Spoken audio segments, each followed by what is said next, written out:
Bashkoni me ne, bashkoni me ne, bashkoni me ne, bashkoni me ne, bashkoni me ne.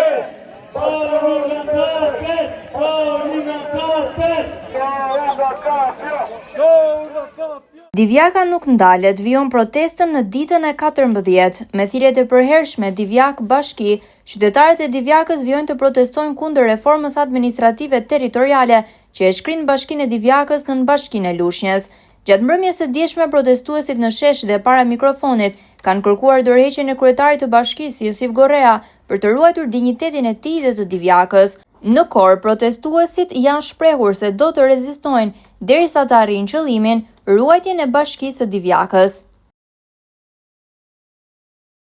Ton 14 ditë, 2 javë, 14 ditë në shesh, 14 ditë dinjitet, 14 ditë rezistencë, 14 ditë qytetari nga Divjaka. Falemderit se cilit prej jush, po falemderit ju thot Divjaka, jo unë, Divjaka për cilën ju po bëni çmos, duke lënë punët tuaj, angazhimet tuaja të përditshme dhe duke ardhur këtu në shesh.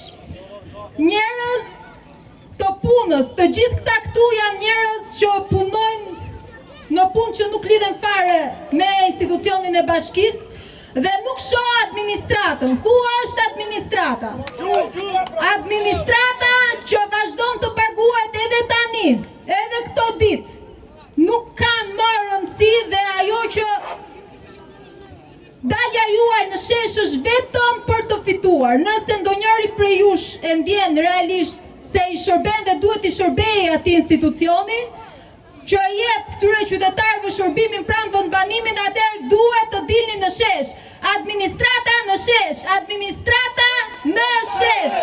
900 veta që paguhen nga taksat tona, 900 veta që duhet jenë këtu të parët për të mbrojtur vendin e punës nëse do ta shohim ngushtë, dhe këtë bashki nëse do ta shohim pak më gjerë. Dhe unë uroj që t'jetë kjo e dyta, që të mos se shohë se cili këtë kaos ngushtësisht të lidhur me interesin e vet personal, me bukën që të çonë në fund të ditës në shtëpi. Se nëse gjërat do t'i lidhin vetëm me bukën që ju çojmë fëmijëve në shtëpi, që është patjetër shumë e rëndësishme, por ku do shkoj ky vend? Do të thotë që kjo qeverisje, nëse e ka çuar këndvështrimin e secilit prej nesh te buka e përditshme, ja ka arritur të nënshtrojë këtë popull. Divjakën nuk e duan. Unë e kam djerë në një moment caktuar të jetës time publike, nuk ka rëndësi, e tregova pak i natë, po nuk e duan. Ne nuk kemi lobbying, nuk kemi përfaqësues të nivelit të lartë që të kërkojnë tavolinë personit të thonë ndalu këtu, pse ke gabim. Pra një gjithmonë kemi qenë mrapa dhe ata nuk na përfillin, na në përkëmbin, dhe në përkëmbja është shenja më djallëzore që ka njeriu.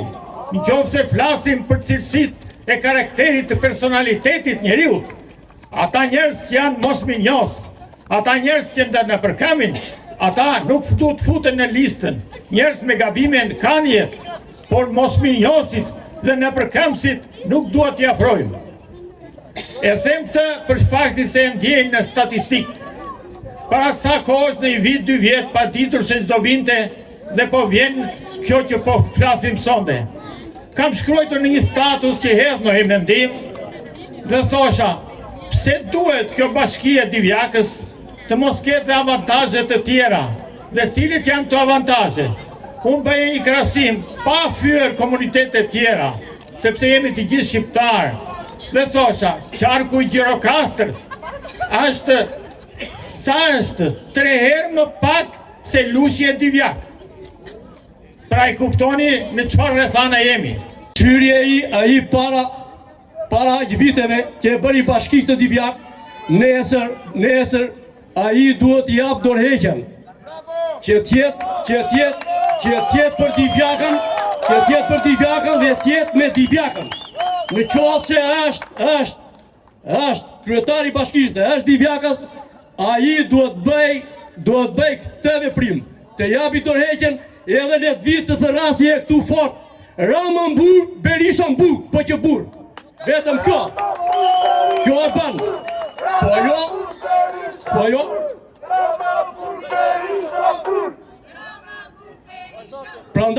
Prandaj po i them, nuk ka besa ai që kërkoj besën. Jo neve, jo mua, jo. Juve socialistave.